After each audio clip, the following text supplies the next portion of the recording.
Hermanas queridas, hermanas y hermanos, eso es el reposo de Dios. Cristo es nuestro reposo porque nos ha hecho descansar de todas nuestras cargas. Venid a mí todos los trabajados y cargados. Él es nuestro reposo, es donde descansamos. Hablamos del reposo, ¿se acuerdan de que 6 días trabajarás y al séptimo qué? Descansarás. Dios mismo dio ese ejemplo, el reposo de Dios. Ahora, nuestra fe nos debe llevar al reposo. Nuestra fe nos debe llevar al reposo. Pero según lo que encontramos, ahí lo tienen ustedes en la pantalla, parece que el pueblo de los judíos que estaban leyendo originariamente la carta en el siglo primero, tenían algunos fracasos, elementos que les impedían llegar a esa madurez, a ese reposo. Ahora, quiero que aprendan también esto que está ahí en la pantalla. La madurez espiritual también es un reposo de parte de Dios. La madurez espiritual.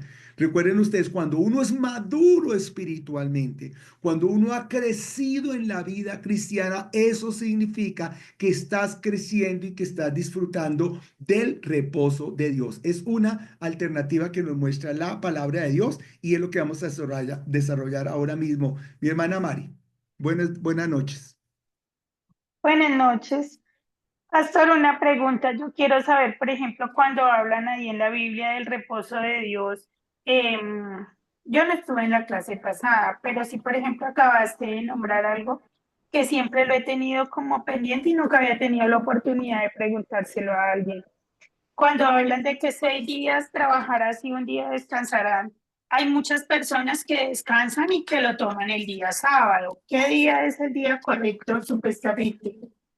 Sí, es una buena pregunta como para que la aclaremos rápidamente a manera de curiosidad y a manera dentro del tema que estamos desarrollando, mis amadas. ¿De dónde viene de dónde viene ese tema del reposo y del día del Señor?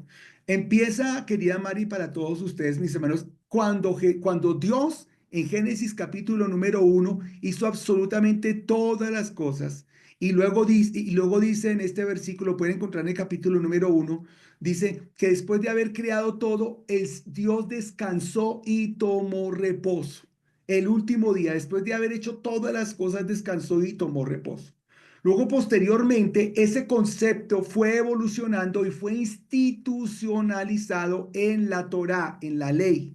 La palabra de Dios dice, les está diciendo que el sábado es mi día de reposo. Santificarás el sábado y reiterativamente en varios versículos de la Biblia habla del sábado como un día santo, el sábado específicamente, el día sábado específicamente como un día santo, un día para separarse, un día para descansar, un día para entregárselo al Señor. Ahora, contrario a lo que tú y yo, hermanos y hermanas, entendemos y creemos, el sábado no es el último día de reposo, el último día de la semana. El sábado viene siendo el primer, perdóname. El domingo es el primer día de la semana, no es el lunes. No es el lunes, recuerden ustedes eso.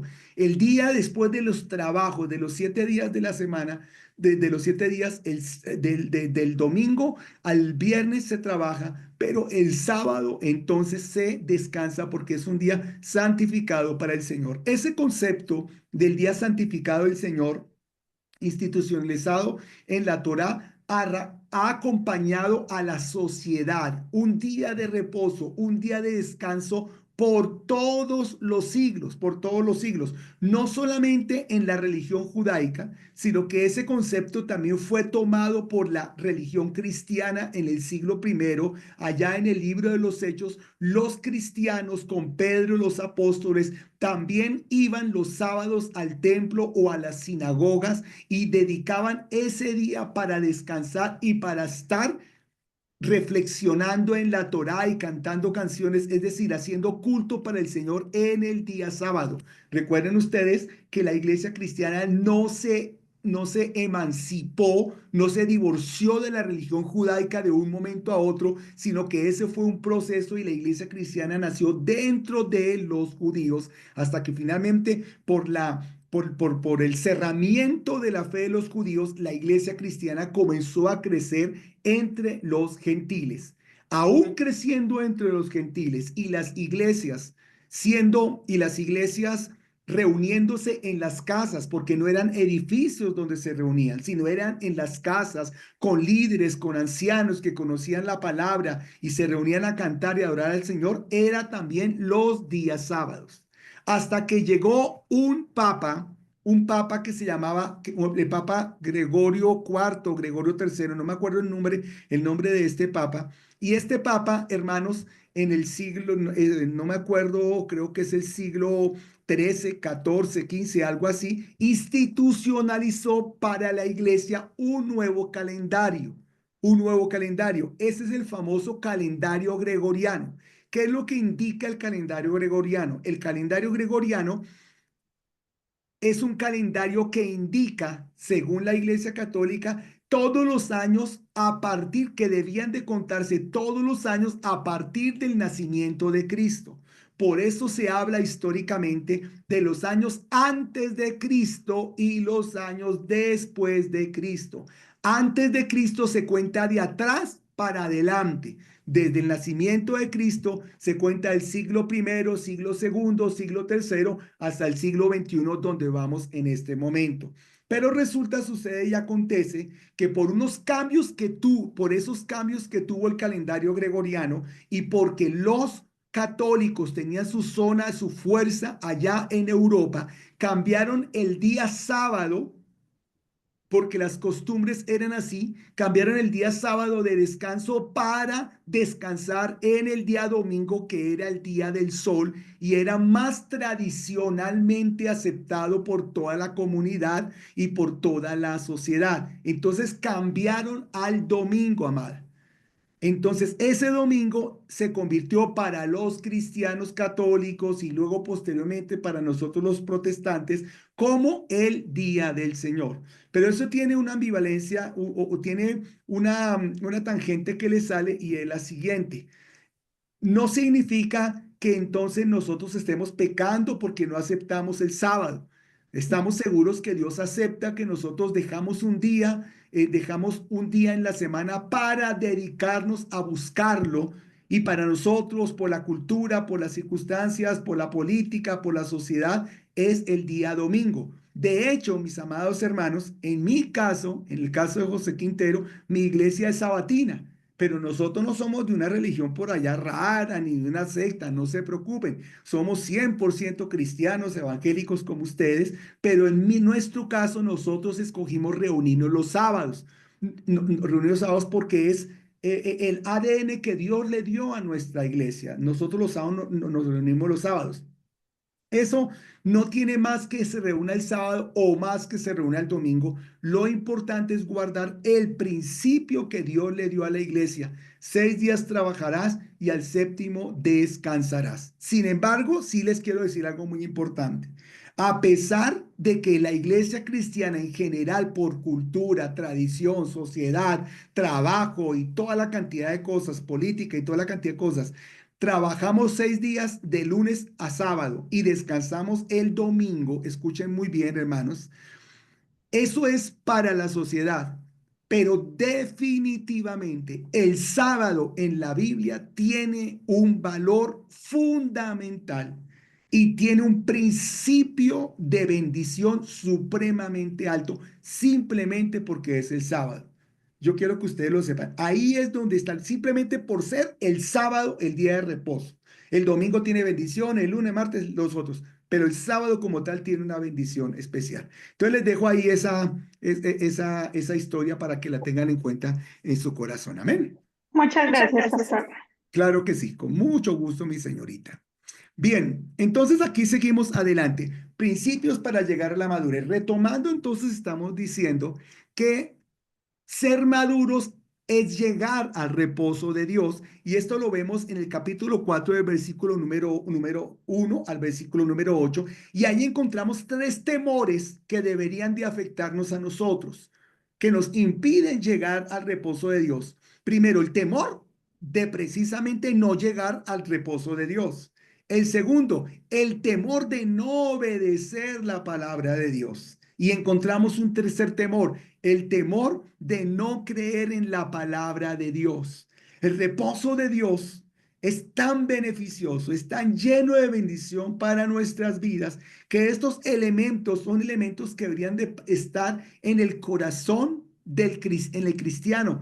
Cree en el reposo de Dios, descansemos. Es algo que la gente muchas veces no entiende y no comprende. ¿Por qué no lo comprende, mis queridos estudiantes? Porque no sabemos descansar cuando nuestro familiar está enfermo. ¿Qué va a hacer? Se va a acabar, pero Dios, ¿por qué no me escucha? Pero Dios mío, Señor, se va a morir. Yo le he orado 10 veces al Señor que por favor lo cure, pero y no alcanzamos a descansar cuando pasamos por problemas, por dificultades. Ese es el temor al cual se refiere el versículo número 1. Tengamos temor de no obedecer la palabra de Dios. Tengamos temor, que aquí sí significa como cierto miedo, porque siempre les hemos enseñado a ustedes que temor es un respeto, pero de alguna manera viene siendo lo mismo. Tengan respeto de no obedecer a la palabra de Dios y de no creer a la palabra de Dios, porque eso les va a impedir llegar al reposo de Dios. Versículo 4. El primer día de reposo es, hermanos queridos, el sábado. Alguien que me ayude a leer, hermanos, el primer día de reposo, el versículo número 4. 4:4. Porque en cierto lugar dijo así del séptimo día, y reposó Dios de todas sus obras en el séptimo día. Ese es el versículo que le estaba diciendo ahorita a mi hermana María, a todos ustedes. Ese cierto lugar, el autor tal vez no se acordaba o simplemente lo dijo así como para que la gente también pensara un momentico. En cierto lugar dice que reposó Dios al séptimo día. Está hablando precisamente del día de reposo. En el versículo 4 y 5 y 6, él está hablando, se está refiriendo el autor a ese momento en donde el pueblo de Israel, hermanos, se rebeló contra Dios y Dios dijo, ustedes no van a entrar en el reposo de Dios. ¿Por qué no entraron al reposo de Dios? Porque dudaron, porque fueron rebeldes, porque fueron altaneros con el Señor, porque nunca le creyeron. Dios le llamaba al pueblo de Israel un pueblo de dura cerviz, a pesar que Dios continuamente se mostraba a su favor. En el versículo número 7, le voy a pedir el favor a alguno de ustedes que me lea el versículo número 7, y aquí está muy bonito este versículo. Yo paso. Léelo, Margot. Un día dice, otra vez, el versículo 7, sí, otra vez determina un día, hoy diciendo, después de tanto tiempo, por medio de David, como se dijo, si oyeres hoy su voz, no endurezcáis vuestros corazones. ¿Qué es lo que está diciendo la palabra de Dios acá? Nos presenta el reposo de Dios. Vengan, descansen. Vengan a mí, descansen. Vengan a mí, yo soy su pastor. ¿Tienes sed? Yo soy agua. ¿Tienes hambre? Yo soy pan. Yo soy el buen pastor que da su vida por las ovejas. ¿Estás cansado? Vengan y descansen en mí. Yo soy la luz. ¿Necesitas luz? Yo soy la roca donde puedes construir tu casa. Jesús se presenta como todo nuestro descanso en todas las situaciones de la vida. Que si resultamos, hermanos queridos, rebeldes, altaneros, de duro cerviz, como que el coco no nos sirve, como que no logras avanzar en la vida, teniendo aún tantas promesas, en el versículo de 7 vuelve a decir, miren, les doy otra oportunidad, no endurezcan sus corazones, yo soy su reposo. Es que saben que, queridos estudiantes, muchas veces nosotros pasamos por la vida y nosotros somos capaces de aceptar el 70% de la Biblia, el 90% de la Biblia. Nosotros aceptamos hasta el 100% de la Biblia, pero en ciertas circunstancias. Cuando las circunstancias son difíciles, cuando las cosas cambian, es cuando a veces no aceptamos, es cuando a veces nos alejamos del Señor. Cuando a Israel le iba bien en el desierto, cuando vencían a los enemigos, estaban contentos y felices. Pero cuando venía la siguiente prueba, antes de que Dios se manifestara como lo hizo en la prueba anterior, ellos se rebelaban contra Dios, ellos se rebelaban contra Moisés y Aarón, ellos eran bravos con el Señor, se querían devolver para Egipto, etcétera, etcétera. Ahí está entonces el punto del versículo número 7. Y entonces llegamos al versículo número 8, donde no hay algo más allá que el día de reposo. El versículo 8. A ver, mi hermana Yolima, ya que intentaste leer ahorita, si puedes leer, te lo agradezco. Sí, señor. Si Josué les hubiera dado el reposo, Dios no habría hablado posteriormente de otro día. Muy bien. Si Josué les hubiera dado el reposo, Dios no hablaría de otro día. Porque lo que el autor está hablando acerca del reposo de Dios es lo siguiente, mis amados hermanos. Miren, hermanos, si Josué fuera el reposo, no habría otro día. Es decir, se mostró el reposo de Dios por encima de la buena tierra que Josué les estaba entregando en la conquista. Ahora, yo quiero que ustedes recapitulen de todo lo que hemos hablado hasta este momento. Jesús es superior como sacerdote. Jesús es superior a Abraham. Jesús es superior a Moisés. ¿Cierto que sí? Jesús es superior en todo sentido, es superior en el sacerdocio, noten eso. Y ahora ese Jesús dice, es tan poderoso en este versículo, capítulo número 4, que nos está hablando acerca de ese reposo, de ese poder que él puede ofrecer. Ahí vamos en este momento. Pero ¿a dónde nos lleva entonces ahora la palabra? Al segundo punto. Este es el primero, miren, este que tienen ustedes acá es el primero. Vamos al segundo punto. ¿Qué es lo que dice el segundo punto? Otro proceso para llegar al reposo de Dios es que hay que trabajar. ¿Hay que qué? Trabajar. Working. Hay que meternos, queridos hermanos, en el proceso de avanzar, de esforzarnos por nuestra vida cristiana. Procuremos, pues, el camino del Señor no es fácil. Hay que trabajar y servir con diligencia. Cuesta llegar a la madurez y mantenerla. Creo que no sé, que estoy casi seguro que ya lo hemos visto en el versículo, en la clase pasada. Así que hay que esforzarnos. A veces la gente piensa de la vida cristiana que simplemente, bueno, ya soy cristiano, rico, pues a portarse uno bien y tranquilo y a vivir sabroso como en cierto lugar. Y no es así, mis queridas hermanas y hermanos.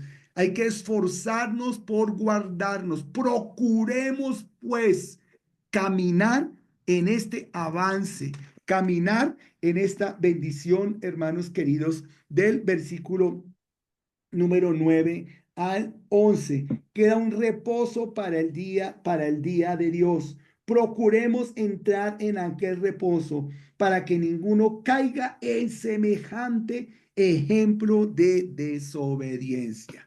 Es que hay una cosa, queridos estudiantes, ¿sabes qué dice ese versículo número 11? Que tú obedeces, perdóneme, tú no, el pueblo obedece o es desobediente. El pueblo obedece o es desobediente, punto. Entra en el reposo de Dios o cae entonces en ese ejemplo de desobediencia. No disfrutes entonces la bendición del Señor. ¿Sí notas el punto? ¿Qué es mejor? Obedecer. Esfuérzate en tu vida cristiana.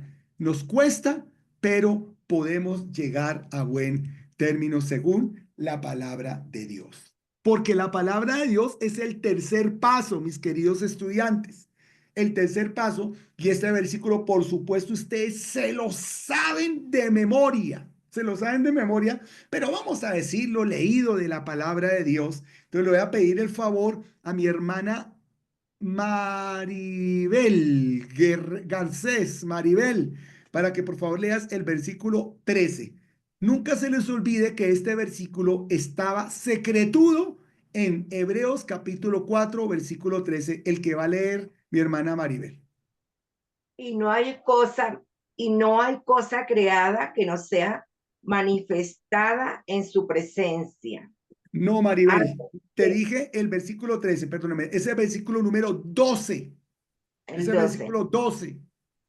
Porque la palabra de Dios es viva y eficaz y más cortante que toda espada de 2 filos y penetra hasta partir el alma y el espíritu, las coyunturas y los tuétanos, y discierne los pensamientos y las intenciones del corazón. Muy bien, este versículo ya está más que enseñado, lo vimos la semana pasada, ¿se acuerdan, estudiantes queridos? Hablamos de esa espada que por un lado corta y por el otro lado rompe y penetra. Así es la palabra de Dios. Mira, ponlo desde este punto de vista. Estamos leyendo todo un capítulo en donde te está invitando. Ay, camina en el reposo de Dios. Está bien, caíste, te volviste rebelde, te angustiaste, no pudiste caminar, no pudiste disfrutar del reposo de Dios. Entonces, ¿saben qué sucede? Que Dios, estudiantes, Dios nos invita. ¿Se acuerdan donde leyó mi hermana? Nos invita para que volvamos a entrar al reposo de Dios.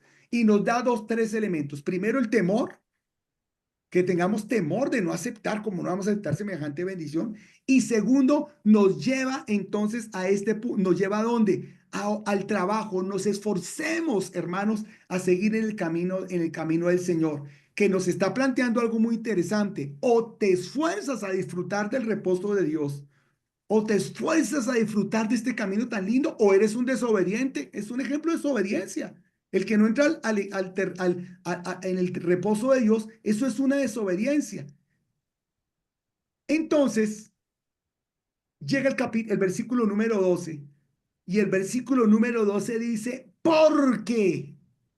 Ese porque es una explicación del versículo número 11. En el versículo 11 está diciendo, o entras al reposo de Dios, o eres un desobediente. En otras palabras, o disfrutas del reposo de Dios o estás cayendo en un ejemplo de desobediencia. No lo hagas. ¿Sabes por qué? Porque la palabra de Dios es viva, es eficaz. La palabra de Dios es como una espada de 2 filos que penetra hasta partir el agua, las coyunturas y los tuétanos, discierne los pensamientos, las intenciones del corazón. Es decir, la palabra de Dios es suficiente razón para que tú crezcas, para que tú disfrutes, para que tú veas las maravillas del reposo de Dios. Es la palabra de Dios la que se convierte en un acto total de parte de Dios para decirte, yo soy el reposo que tú estás buscando. Ese 4:12, porque la palabra de Dios viene a explicar el por qué, queridos estudiantes, no deberíamos ser desobedientes. La palabra de Dios es viva y es eficaz. Ahora, ¿por qué la Biblia, por qué este texto sobre la palabra de Dios está en este contexto? Por lo siguiente, queridos estudiantes, porque el pueblo de Israel era duro de cerviz, era desobediente de corazón. Y lo peor de todo es que tú y yo, el hombre del siglo XXI, nosotros también somos así. Ahí está la palabra. Ahí está. Pero no la queremos seguir. No la queremos seguir porque preferimos estar en la ambivalencia y tratar de luchar, tratar de luchar. Y termino acá para darte la palabra, Yolima, porque en el versículo 13, donde también leyó mi querida hermanita, ella nos estaba leyendo, no hay cosa que no sea manifestada en su presencia. Miren, hermanos queridos, los secretos de Dios, los secretos inefables, el por qué no te responde, el por qué sí te responde, el por qué está en silencio, el por qué no avanzas, el por qué estás estancada, estancado, el por qué el otro sí le va, el por qué el otro no le va, las respuestas a todas tus preguntas son preguntas que en la palabra de Dios se vuelven una realidad. Porque en el versículo número 13 está diciendo él, porque las cosas porque no hay cosa creada que no sea manifestada en su presencia. Todo es desnudo delante de él. Noten ustedes esto. Te doy la palabra ya en un minuto, Yolima, para decirle a ustedes lo siguiente. ¿Cómo se sentían estos cristianos judíos leyendo esta palabra? ¿Cuál es la palabra que tenían los judíos en ese tiempo? ¿Cuál creen ustedes? Torá, ¿Ah? La Torá, el Antiguo Testamento. Esa es la palabra que tenían ellos en ese momento. Y el autor le está diciendo, esta palabra es viva y eficaz, créanla. Ella le revelará el reposo de Dios. Ella se la revelará. Y ellos no la querían encontrar. Ese es el secreto que tenemos que aprender el día de hoy. Mi hermana Yolima Cárdenas. Pastor, una pregunta. En el Antiguo Testamento o en ese tiempo, eh, ellos también servían a varios ministerios y ellos, o sea, Dios les hablaba o les decía también a qué ministerio pertenecer o simplemente en ese tiempo no pertenecían a ningún ministerio, no servían. Eh, a ver, mi amada, vuélveme a hacer la pregunta. ¿Cómo así a cuál ministerio pertenecer, amada? Cuéntame. Sí, o sea, en ese tiempo, cuando en el Antiguo Testamento habían ministerios como hoy en día, existen ministerios de alabanza, bueno, sí, en ese tiempo habían ministerios y ellos realmente sabían a qué ministerio pertenecer. Ah, sí, amada, claro que sí. Mira, cuando uno lee el Antiguo Testamento tenía, y la ley de Moisés, la ley que estamos hablando, la Torá, tenía un régimen que se llamaba el régimen levítico. El régimen levítico.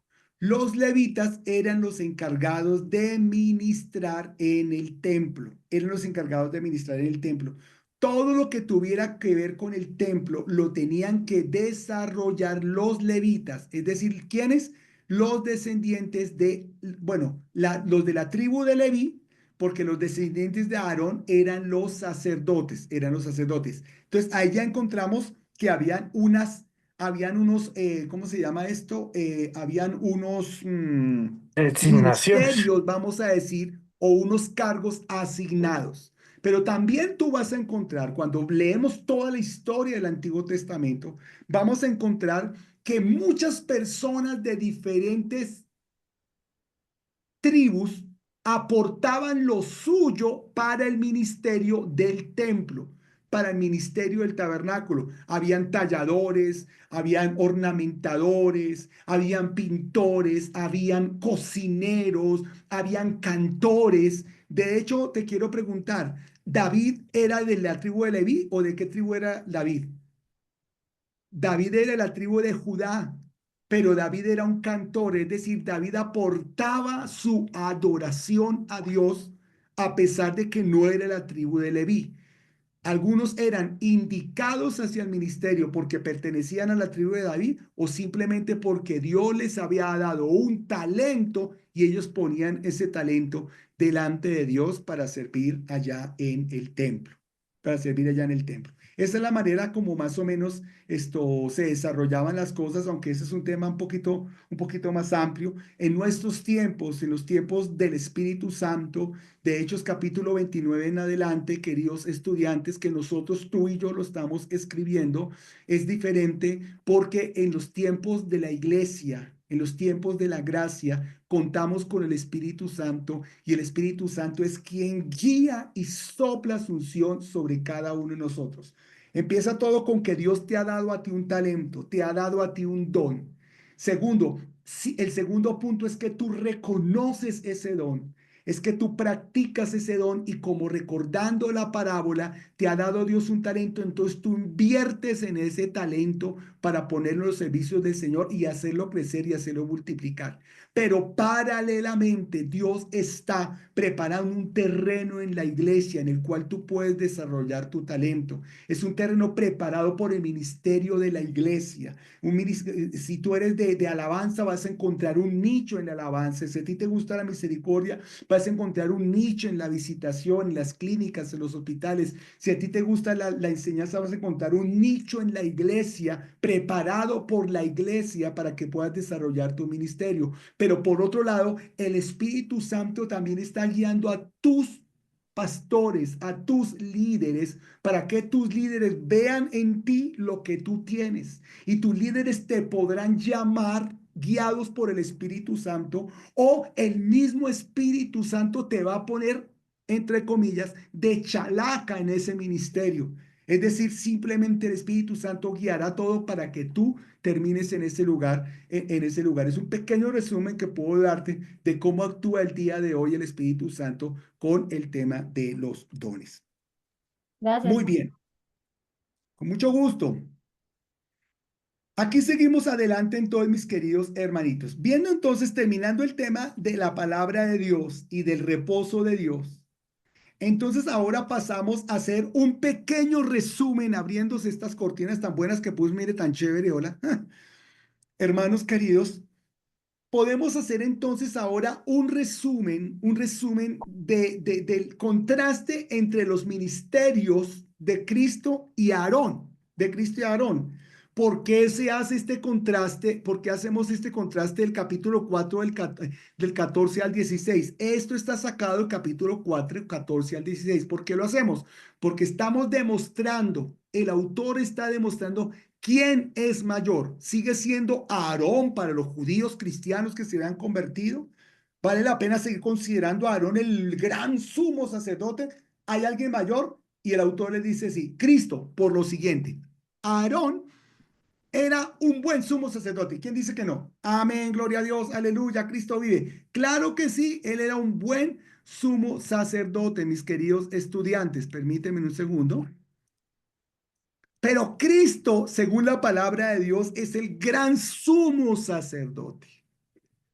Aarón ministraba en la tierra. ¿En dónde ministraba Aarón? Ni siquiera en el templo, en el tabernáculo. Pero por ser el primer sumo sacerdote, pues él ministraba allá en el tabernáculo. Cristo ministra en el cielo, traspasó los cielos, según el versículo número 14. Cristo inclusive, este gran sumo sacerdote, está sentado a la diestra del Dios Padre. Otro contraste, Aarón era un hombre. Cristo es hombre y Dios. Jesús, el Hijo de Dios, según el versículo 14, la parte C, la última parte del versículo. Sigamos adelante. Aarón no podía ayudar al pueblo con todas sus debilidades y tentaciones. Al fin y al cabo era un humano bueno con todas sus mejores intenciones, pero tenía sus limitaciones. Y ejercía solo el trabajo de sumo sacerdote. En cambio, Cristo puede ayudarnos con nuestras debilidades y tentaciones, que es lo que dice en la parte B del versículo número 15.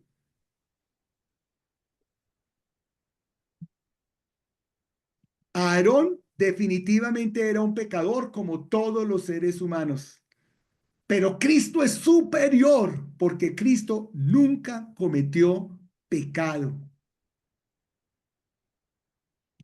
Aarón entró una vez por año al trono. Al trono es al lugar santísimo. Aarón, al lugar santísimo, en el gran día de la expiación, detrás de la cortina que separaba el lugar santo del lugar santísimo. Pero Cristo, dice la Biblia en el versículo 16a, entra por siempre en el trono de nuestro Dios. Recuerden ustedes, para que ustedes se acuerden, queridos estudiantes, que la Biblia nos habla de que el tabernáculo tenía dos partes, queridos estudiantes. Vamos a poner por acá una pequeña imagen del tabernáculo. Déjenme un segundito.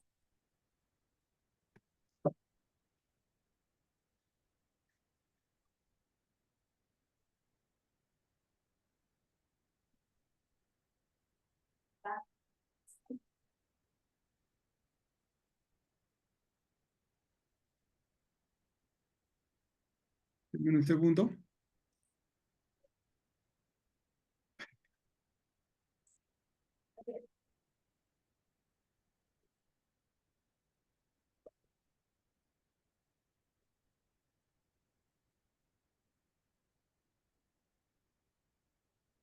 A ver si encuentro. Ah, sí, ya encontré una buena imagen. Ah, pero tiene pedazos de.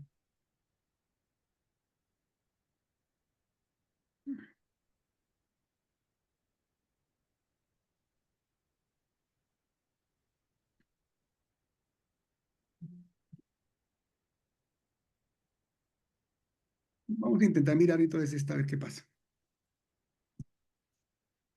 Compartir con alegría.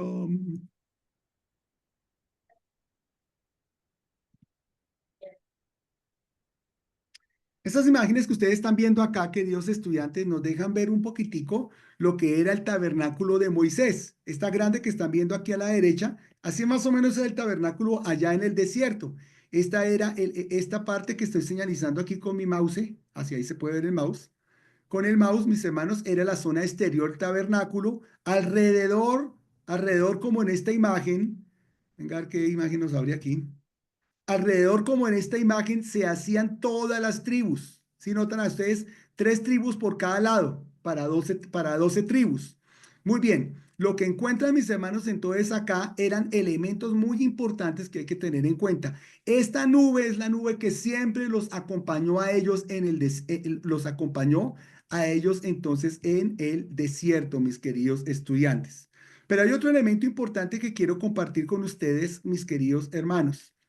Los elementos del tabernáculo hay que tenerlos muy en cuenta. Este lugar, este era el altar del holocausto. El altar se llama altar del holocausto. Este altar nunca podía apagarse. Aquí era donde traían los judíos, todo el pueblo traía todos sus sacrificios y en este altar se quemaban todos los animales. Una paloma, los bueyes, las gallinas, las ovejas, etcétera, etcétera, se ofrecían en este lugar. Este lugar significa la adoración y la alabanza de nuestro culto. Luego, si ustedes van un poquitico más adelante acá, mis queridos estudiantes, van un poquitico más adelante, perdónenme que venga si está más grande acá esta imagen. Ah, esta es una imagen de. Ay, pero esto está más grande. Ah, sí, mira que sí está más grandecita. Luego, si ustedes van aquí más adelantico, esta se llama la fuente de bronce o el lavacro. Se llama la fuente de bronce o el lavacro. Esta es la fuente en donde los sacerdotes, después de ofrecer aquí holocaustos, se iban a lavar las manos y a limpiarse de una manera ceremonial sus manos después de los rituales. Pues imaginen ustedes estar ofreciendo aquí vacas, bueyes, toros, ovejas, la sangre, las vísceras, los elementos, no nos vamos a meter en ese tema, pues ellos tenían que ir a limpiarse entonces, mis amados hermanos, en este lugar. Este lugar que estoy señalizando aquí con mi mouse es el lugar, esto hace parte entonces de todo el tabernáculo y es el lugar santo. Vamos a entrar ahora a este lugar. Voy a ver si soy capaz de encontrar una imagen del lugar santo. Buscamos acá entonces el lugar santo tabernáculo. Aleluya, aleluya, aleluya. Muy bien. Ahora encontramos, queridos estudiantes, algo más o menos como esto. Ustedes vieron las columnas. Ah, este de Facebook a mí no me gusta. Canzones. Vamos a ir más bien a este. A ver, el lugar santo. Bien, ustedes vieron vieron las columnas, ¿cierto que sí? Esta cortina que ustedes van acá, era como tal la cortina que separaba entonces, mis hermanos, el lugar más importante la parte del lugar más importante del tabernáculo. Y entonces se entra entonces dentro del tabernáculo. En el tabernáculo, ¿qué se encuentra entonces, mis queridos estudiantes?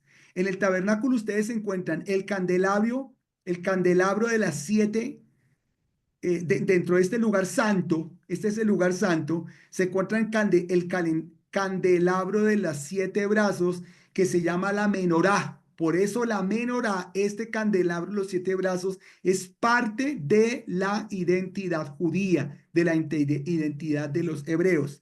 Al frente encuentran ustedes, queridos estudiantes, aquí al frente, la mesa de los panes de la preposición. Es una mesa muy importante que era donde colocaban 12 panes, 6 panes en una bandeja, 6 panes en la otra bandeja, como lo pueden ver aquí en esta imagen. Y en esa imagen, en ese lugar, ellos lo que tenían que hacer era cambiar diariamente, semanalmente los panes, porque significaba que el pueblo de Israel estaba delante de Dios. Las naciones, las 12 tribus estaban expuestas, estaban reconocidas delante de Dios. Ahora, si usted, delante de nuestro Dios, si ustedes se dan cuenta, queridos estudiantes, este lugar santo, todo este lugar santo estaba cubierto de una capa de telas especiales, de cuero de animales, de telas tejidas, etcétera, etcétera, que no tengo tiempo de explicárselas, y era un lugar completamente oscuro, sin ninguna clase de ventanas, sin ninguna clase de ventanas. Como era oscura, para eso era la menorá. Para eso era esta fuente que les estoy mostrando aquí en este lugar, que significa el Espíritu Santo, que es el que ilumina el camino para el lugar santísimo que ustedes ya pueden ver aquí en este lugar. Ahora, si hablamos del lugar santísimo, mis queridos estudiantes, si hablamos del lugar santísimo, ¿qué digo yo? Vamos a poner del lugar santísimo. Aquí en esta imagen, ustedes pueden ver entonces, queridos estudiantes, una imagen de lo que estamos hablando, y esta cortina que ustedes ven allí, mis queridos estudiantes, es la cortina que separa el lugar santo, todo este lugar santo, del lugar santísimo, que es lo que estoy mostrando aquí señalizando aquí en este lugar. Esta cortina no se podía mover. Era la cortina que solamente podía moverse y podía traspasar una vez al año el sumo sacerdote. Es la cortina que tiene esa historia en donde el sacerdote tenía que tener un ritual de su propia purificación, de su propia santificación, de su propia limpieza. Tenía luego de confesar sus propios pecados y ofrecer sacrificio por sus propios pecados. Y luego tenía que tomar un cordero de un año, primogénito, perfecto, y con ese cordero él entraba una vez al año por la mitad de esta cortina, tal vez por el lado, entraba una vez al año al lugar santísimo, con ese cordero para sacrificarlo allá adentro en el gran día de la expiación. ¿Qué significa esto que les estoy diciendo a ustedes? Este lugar significa, mis amados hermanos, que ya estamos en la presencia del Señor, porque los panes significan entonces, queridos estudiantes, significan el pueblo de Dios frente a Dios, ya en la presencia de Dios. La menorá significa el Espíritu Santo guiándonos hacia la misma presencia de Dios, y traspasar esta cortina, la manera de llegar aquí a este lugar santísimo donde está la misma presencia de Dios, donde está el arca del pacto. La única manera es por medio del perdón, por medio de ofrecer un holocausto, por medio de un cordero inmolado. Ahora vamos a tratar de encontrar entonces una imagen del lugar santísimo. Tal vez esta, pero no, esta no nos sirve. Del lugar santísimo.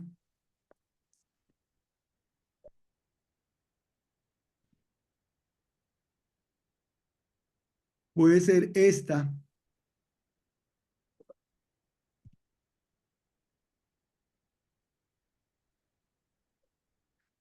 El altar del incienso es el tercer elemento que están viendo ustedes aquí en el lugar santo. El altar del incienso, se me olvidaba. Recuerden ustedes que el incienso significan las oraciones de los justos, las oraciones de nosotros quienes oramos al Señor, y nuestras oraciones están en la presencia del Señor. Pero voy a buscar ahora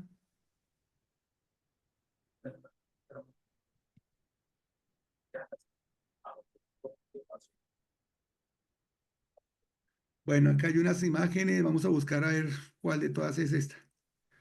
En esta imagen, ustedes pueden ver, queridos estudiantes, a ver, ayúdame, ayúdame, señor, seguir leyendo. Bla.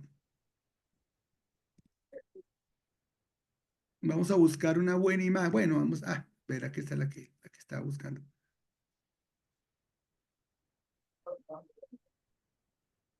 ¿Por qué no está la imagen? Pregunto yo. ¿Mm? ¿Por qué no está la imagen? Pregunto yo. En esta imagen, como lo pueden ver ahí, atisben ahí en sus computadores, queridos estudiantes, esta es la cortina que impedía el paso entre el lugar santo, donde está el altar del incienso, la mesa, los paneles de la proposición y la menorá o el candelabro de los 7 brazos.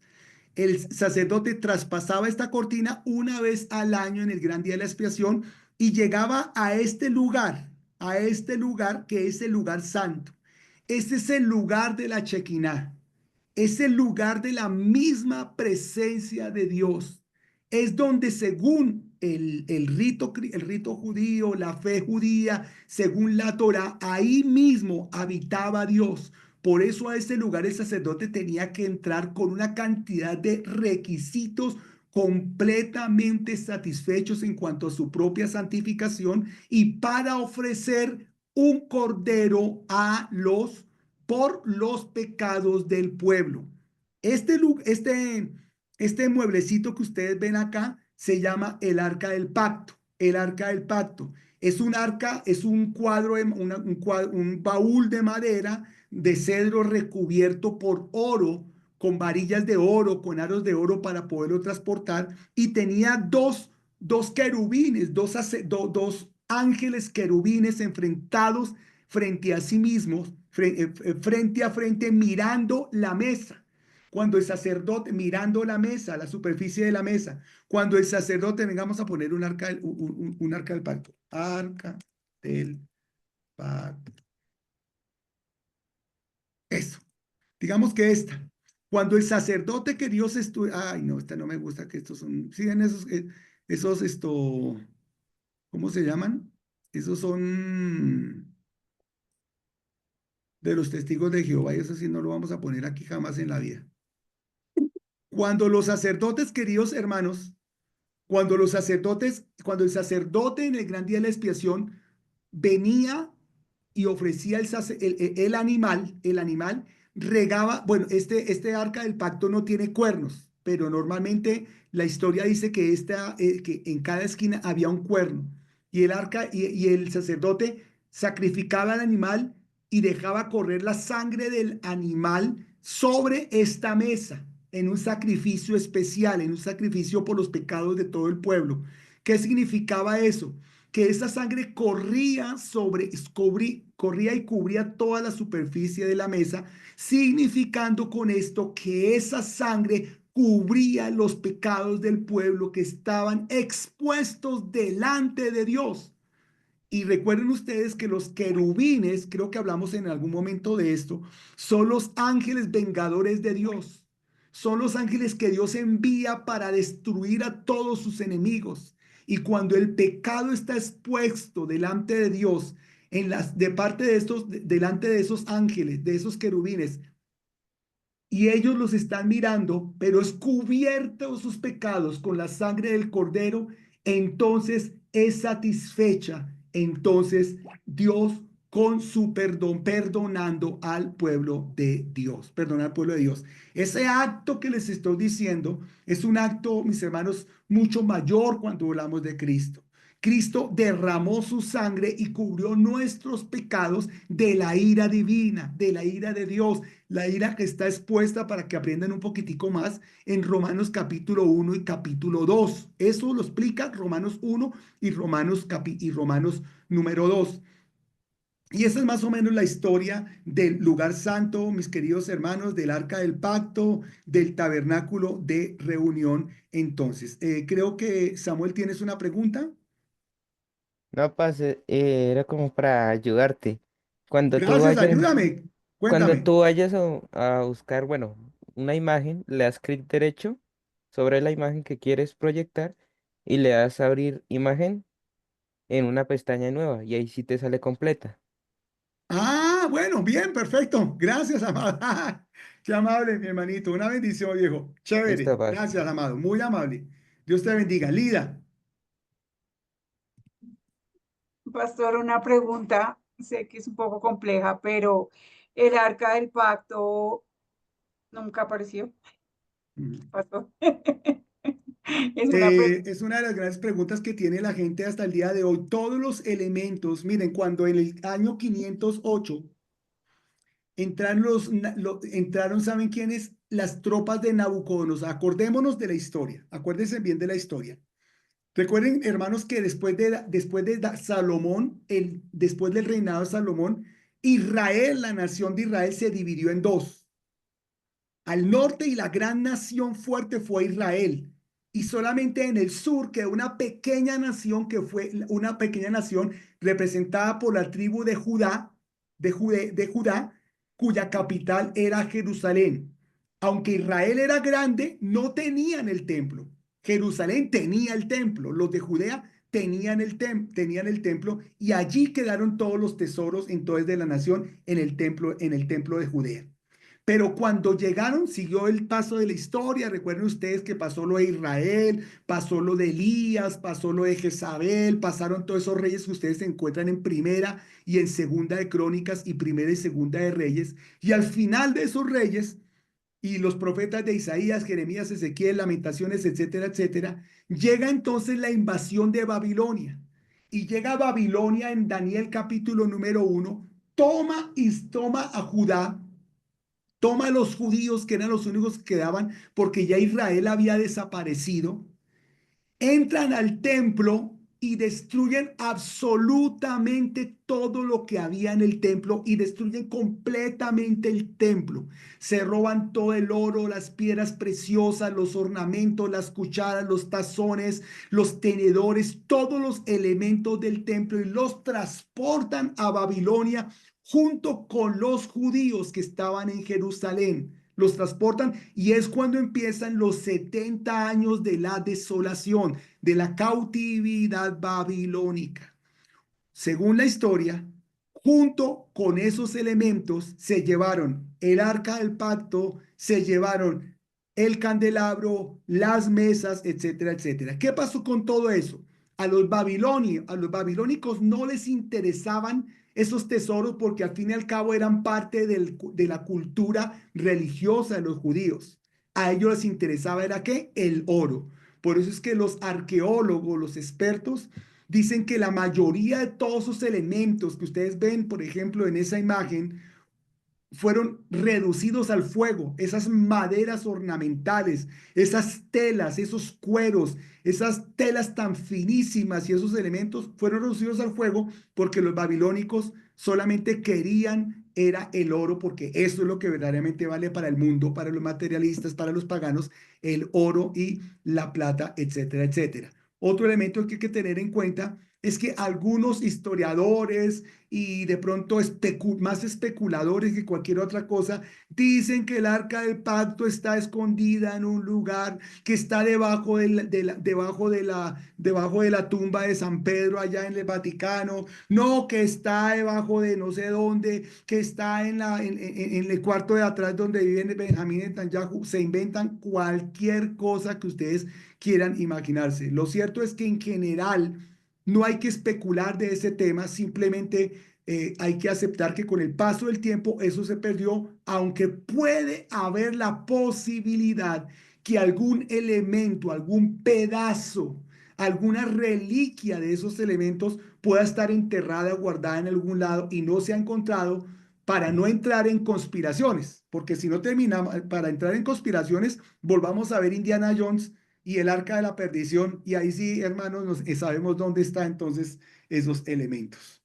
Claro que Samuel no sabe qué es esa película. Él no debe saber qué es, ni Daniela. Mi Daniela se salió de la clase.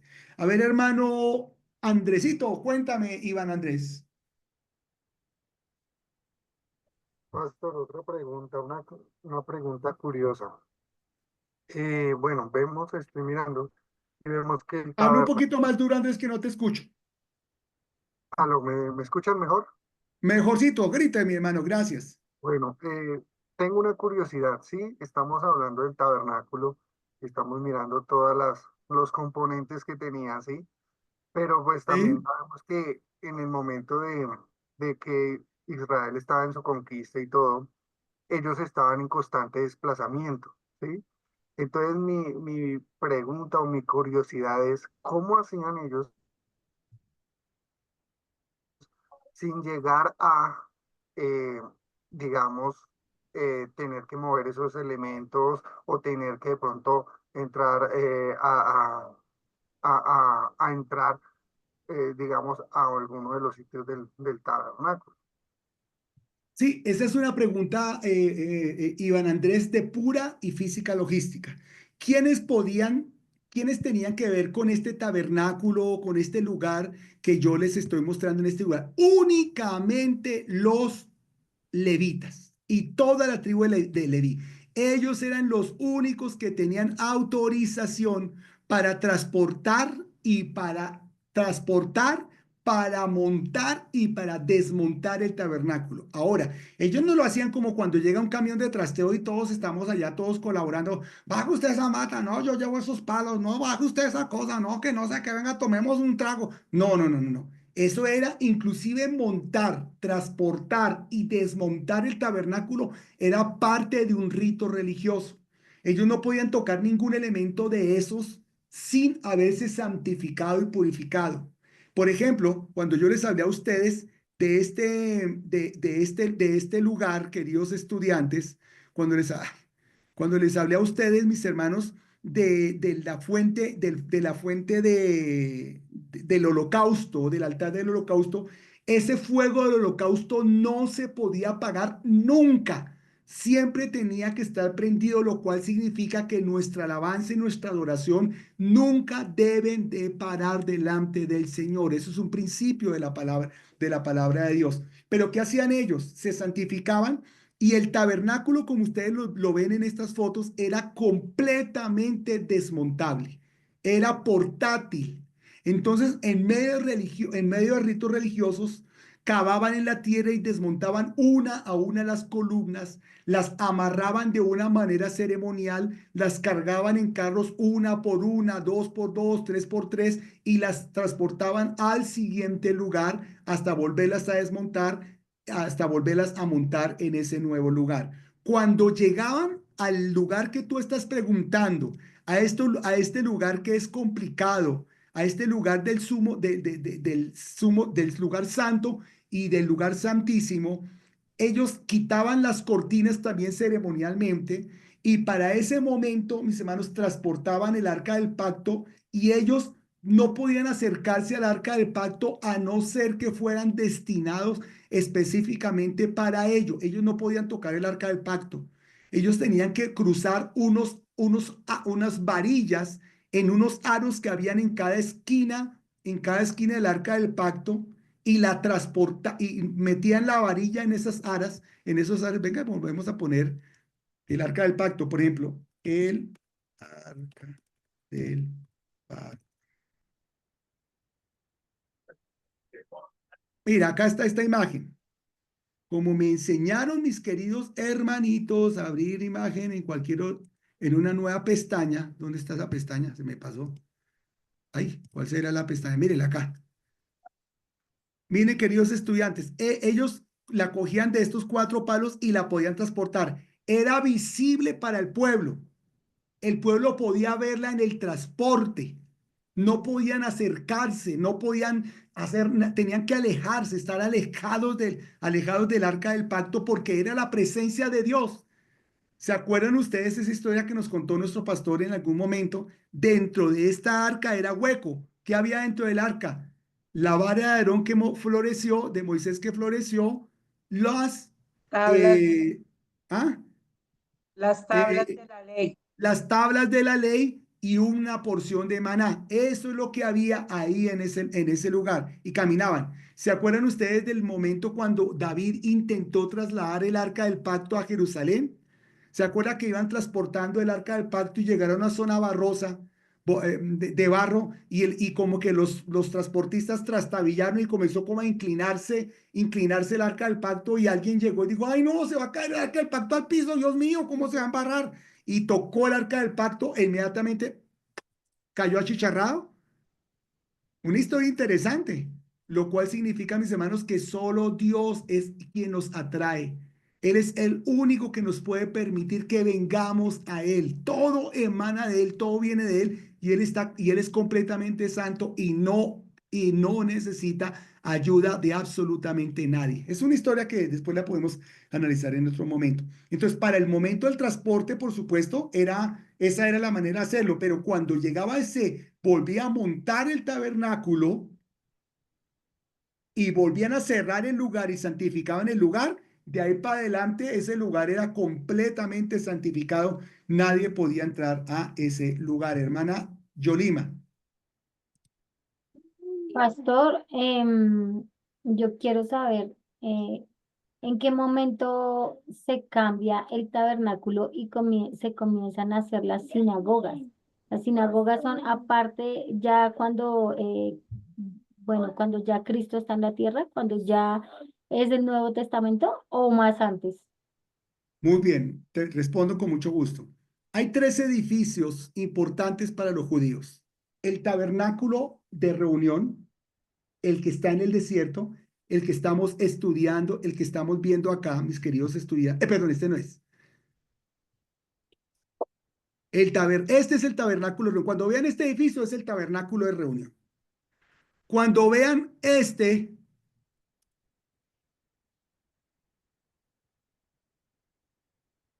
es el segundo edificio. Este es el segundo edificio, queridos estudiantes.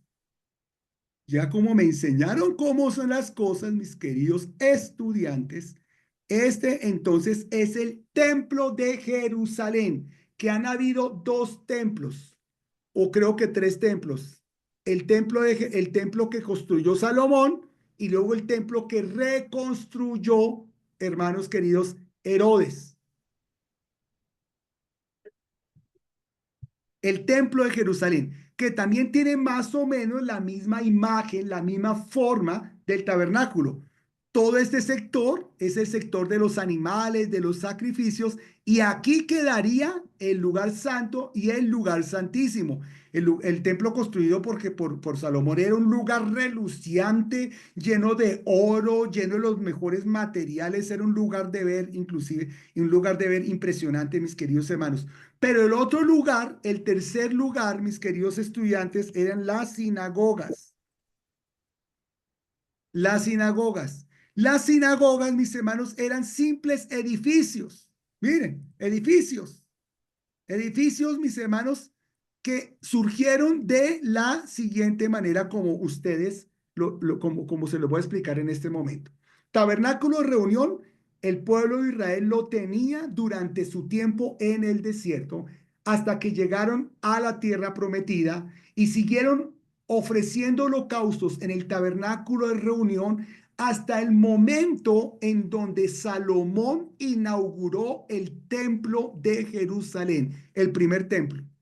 Hasta ese momento siempre usaron el tabernáculo de reunión que quedaba en Silo. ¿Se acuerdan ustedes en los tiempos de David, en los tiempos de los jueces? Quedaba en Silo, a veces quedaba en Hebrón. Allá se reunían para adorar en nombre del Señor, todavía el tabernáculo de Moisés. Pero cuando Salomón construye el edificio del templo, entonces comienzan a ofrecer sacrificios en el templo y entonces ya quedó descartado el tabernáculo. Pero llega entonces todo el paso del tiempo y llega la historia que yo les estaba contando a ustedes de Babilonia. Babilonia llega y toma a los judíos, los saca de Jerusalén, los saca de Judea, los lleva cautivos a Babilonia. Es la historia del libro de Daniel, es la historia que tiene que ver con Esdras, es la historia de Nehemías, es la historia de Jonás, esta es la época, mis queridos estudiantes, y en ese momento ellos están cautivos en Babilonia. Ellos comienzan a llorar delante de Dios y comienzan a echarse mea culpa por haber sido por haber sido desobedientes, por eso estaban cautivos en los 70 años de la gran desolación, los 70 años de esclavitud en Babilonia. Y entonces ellos quieren adorar a Dios, quieren reunirse con el Señor, quieren reunirse con Dios, pero no tienen templo. Entonces comienzan a reunirse en las casas para partir el pan y para comer ceremonialmente los sábados delante del Señor, pero ya no ofrecen holocaustos. No pueden ofrecer holocaustos. ¿Por qué? Porque los holocaustos solo se pueden ofrecer ¿en dónde? En el templo. Solo pueden comer, solo pueden tener ciertos sacrificios, solo pueden leer la Torá, solo pueden recordar ciertas cosas y tener ciertos rituales en esas sinagogas. En esas sinagogas, como se les estoy mostrando aquí en este lugar. Allá pueden hacer todo eso. Parecen iglesias católicas, pero son sinagogas. Y solamente pueden hacer eso que les estoy diciendo, leer la Torá, cantar salmos, hacer las fiestas de los judíos, pero no puede haber sacrificio. Para los tiempos de Jesús todavía existían, queridos hermanos, todavía existían, todavía estaba el templo de Jerusalén que había sido reconstruido por el rey Herodes. Ya no era tan suntuoso como el templo de Salomón, pero ahí existía el templo de todas maneras. Pero cuando en el año 70, los judíos se rebelaron contra los romanos y llegó el general Tito y destruyó en el año 70 toda Jerusalén, volvió a arrasar completamente con el templo, totalmente con el templo de Jerusalén. Lo acabó completamente el templo de Jerusalén y fue cuando se cumplió la profecía de Jesús que de este lugar no quedaría piedra sobre piedra. Y en el año 70 fue la última vez que se ofrecieron holocaustos a Dios conforme al rito judío. ¿Qué pasó a partir de ese momento? Comenzó a tomar fuerza y comenzó a tener auge las sinagogas. Recuerden que para los tiempos de Cristo ya habían sinagogas en Nazaret. ¿Se acuerdan? Habían sinagogas en muchos lugares, pero con el tiempo, después del año 70, definitivamente las sinagogas para los judíos cogieron muchísima más fuerza, fueron mucho más relevantes porque ya no existía el templo. Y con el paso del tiempo, las sinagogas cogieron ese lugar preponderante como conocemos hasta ahora. Amén.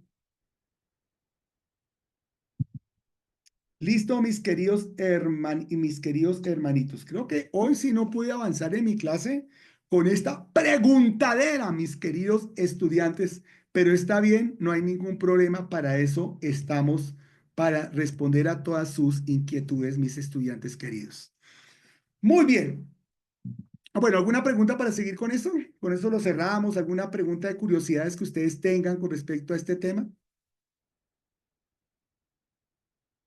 No, pastor, de pronto como gracias por que nos recordó la clase del pastor Jorge Baena, la primera clase que tuvimos en la Academia Bíblica y hablamos precisamente de todo eso. Fue chévere haber recordado eso. Sí, es bonito. Esta es una historia, y eso que yo solamente les estoy dando, Yolima, apenas chispazos, porque no es un tema para que podamos profundizar. No es el tema de nuestra clase, pero es un tema realmente muy interesante para profundizar. Ese es el tesoro de la palabra de Dios, el tesoro que tú y yo, amados hermanos y hermanas, tenemos al tener la palabra de Dios. Vamos a terminar entonces este cuadrito, mis amados hermanitos, este cuadrito, y qué es lo que tenemos entonces para que vayamos terminando entonces por lo menos el día de hoy. Esta partecita, a ver, dibujitos, cuadrito, acá está. Muy bien. Aarón entonces entraba por una vez, como les expliqué entonces en el gran día de la expiación, ese día en español, en hebreo es el Yom Kippur. ¿Han escuchado ustedes? Cuando los judíos celebran el Yom Kippur, es el gran día de la expiación. Cristo entra para siempre y está en el trono sentado a la diestra de los padres, es decir, tenemos entrada porque... a propósito, antes de seguir adelante, ¿se acuerdan la cortina que yo les decía, que yo les decía que separaba el lugar santo del lugar santísimo? ¿Se acuerdan que cuando Cristo murió, el velo del templo, ¿qué pasó? se rasgó de arriba abajo. ¿Qué significa eso para nosotros? Que con la muerte de Cristo ahora tenemos acceso directo a la presencia de Dios, a la Shekinah, al arca del pacto. Antes solamente uno y una vez al año podía entrar a la presencia de Dios. Ahora tenemos acceso directo por medio de Cristo. ¿Qué secreto tan bonito que aprendemos ahí? Aarón ministraba según la ley, pero Cristo ministra según la misericordia y la gracia, mis queridos hermanitos, según este elemento. Sigamos aquí adelante. Muy bien, ese es entonces un contraste entre los ministerios, entre el ministerio de Aarón y el ministerio de nuestro Señor Jesucristo. Y vamos terminando entonces acá, mis amados hermanos, como una conclusión de esta superioridad de Cristo sobre el sumo sacerdote Aarón. Primero que todo, se nos invita a retener nuestra profesión. ¿Se acuerdan que yo les hablé a ustedes, mis hermanos, de la palabra profesión? Es una persona perfectamente capacitada para. Y con esto Dios nos está diciendo, tú eres un hombre, una mujer capacitada perfectamente para desarrollarte como cristiana, como cristiano. Perfectamente. Por tanto, ya que eres profesional en esto, ya que tienes relevancia, tienes titularidad, ya que te sabes desempeñar en la vida cristiana, dos, no vuelvas atrás. ¿Por qué volver al mundo cuando tenemos esto? Cuando tenemos el reposo de Dios, cuando tenemos a Cristo superior en todo sentido. Jamás digas, como tercer punto, que eso es para otras personas. No, esto también es para ti. Sube, desea, camina, esfuerza, trabaja por tu madurez espiritual. No podemos, estudiantes queridos, quedarnos y estancarnos. Esa es entonces, queridos estudiantes, las conclusiones del capítulo 2, del capítulo 3 y el capítulo número 4. Y llegamos a esta pequeña oración tan bonita que está en el versículo número 16. Acerquémonos pues, después de toda esta argumentación, acerquémonos pues confiadamente al trono de la gracia para alcanzar misericordia y hallar gracia para el oportuno socorro. Qué bonito esto. Miren, hermanos queridos, para terminar la clase del día de hoy, no hay razón para quedarnos en la puerta del tabernáculo. No hay razón para que te quedes solamente en tu alabanza y en tu adoración ahí en el altar del sacrificio y del holocausto, aplaudiendo, mirando para aquí, mirando para allá, sin sentir la presencia de Dios. Cruza esos elementos. Cruza con tu alabanza y adoración y llega al lavacro. Lávate en el Espíritu Santo con agua pura. Entra al lugar santo y que el Espíritu Santo te guíe. Cuando veas el candelabro, es el Espíritu Santo que te está guiando. Cuando veas la mesa, los panes de la preposición, es porque estás en la presencia de Dios. Dios te está mirando. Cuando veas el altar del incienso, es para que sepas que tus oraciones, que tus deseos, tus peticiones son relevantes delante de la presencia de Dios. Pero no te quedes ahí. Cristo rompió el velo. Cristo rompió todos los obstáculos. Cristo abrió el camino para entrar al lugar santísimo donde está el arca del pacto, donde está la misma presencia de Dios. Allí donde se ejecuta la salvación, allí donde se ejecuta el perdón, allí donde son borrados nuestros pecados, donde somos limpios de toda maldad y donde es quitada de nosotros toda la ira de Dios. Entra a la Shekinah de Dios, a la presencia de Dios. Acerquémonos, pues, confiadamente al trono de la gracia y hallaréis para hallar gracia para el oportuno socorro. Qué invitación tan bonita, ¿cierto que sí, mis queridos estudiantes?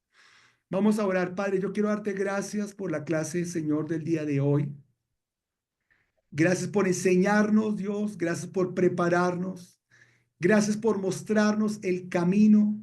Gracias por mostrarnos, Señor, que no estamos llamados para quedar, Señor, en la entrada. Todos, seamos tan jóvenes como mi hermano Samuel, o seamos tan viejos como yo, Señor del cielo, pero todos podemos entrar hasta tu presencia, todos podemos disfrutar de tu bendición. Y lo más lindo, Señor, es que tenemos un sumo sacerdote que nos conoce, un sumo sacerdote que habitó entre nosotros, un sumo sacerdote que nos llevará de la mano hasta tu misma presencia. Yo quiero que bendigas con esta palabra del día de hoy, Señor, a cada estudiante. Libéralo de sus crisis, libéralo de sus peros, libéralo de sus cosas, libéralo y hazlo, mi Rey del cielo, ese varón, esa varona, Señor, que con total libertad puede entrar en tu presencia para adorarte, para bendecirte y glorificarte. Bendito seas, Dios del cielo, por tu Hijo Jesús. Bendito seas, Cristo, por tu Espíritu Santo que nos lo has dado para que nos guíe hasta la misma presencia del Padre. Te amamos y te adoramos. Amén. Bien, mis queridos Pastor, estudiantes. una preguntita. Sí, Amarita, cuéntame. Lo que pasa es que Michelle Urdaneta me escribió y me dijo que ella no podía estar en la clase porque estaba trabajando, que la excusara, pastor. Bueno, mi hermanita, sí, señora. Sí, sí, está bien. Y Sí. Dana Barrios también que no podía estar en la clase, tampoco estuvo en la clase. Entonces, que igual que también para que la excusaran en la clase. Claro que Entonces, sí. ahí ¿les coloco falla o no? Tú me escriba esos datos ahí en eso y después miramos cómo hacemos, cómo analizamos esos temas. Y hay hermanos que ya han fallado mucho. Yo no sé quién de ellas dos ha fallado ya 2 o 3 veces a la clase.